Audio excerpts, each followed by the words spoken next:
మంత్రి గుమ్మడి సంధ్యారాణి ఆధ్వర్యంలో సాలూరులో మిన్నంటిన దేశభక్తి హర్ ఘర్ తిరంగా ర్యాలీకి ఘన స్పందన. సాలూరు హర్ ఘర్ తిరంగా కార్యక్రమంలో భాగంగా రాష్ట్ర గిరిజన సంక్షేమ శాఖ మంత్రి గుమ్మడి సంధ్యారాణి ఆధ్వర్యంలో సాలూరు పట్టణంలో భారీ తిరంగా ర్యాలీ నిర్వహించారు.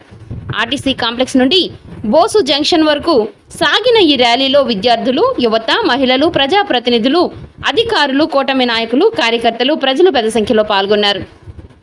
120 అడుగుల భారీ జాతీయ జెండాను చేతబట్టి దేశభక్తి నినాదాలతో ర్యాలీ నిర్వహించారు. ర్యాలీ మార్గమంతా త్రివర్ణ పతాకాలతో సాలూరు పట్టణం సందడిగా మారింది. అనంతరం బోసు జంక్షన్లో భారీ జాతీయ జెండాను విస్తరించి భారత మాతకు వందనం చేశారు. ఒకే త్రివర్ణ పతాకం కింద ప్రజలు ఐక్యంగా నిలిచిన దృశ్యం ప్రత్యేక ఆకర్షణగా నిలిచింది. ఈ సందర్భంగా మంత్రి గుమ్మడి సంధ్యారాణి మాట్లాడుతూ ప్రతి ఇంటిపై జాతీయ జెండా రెపరెపలాడాలని, దేశ ఐక్యత, సమగ్రత, సార్వభౌమత్వాన్ని కాపాడటం ప్రతి భారతీయుడి బాధ్యత అని అన్నారు. యువతలో దేశభక్తి, జాతీయ స్ఫూర్తిని పెంపొందించడమే హర్ ఘర్ తిరంగా కార్యక్రమం లక్ష్యమని పేర్కొన్నారు.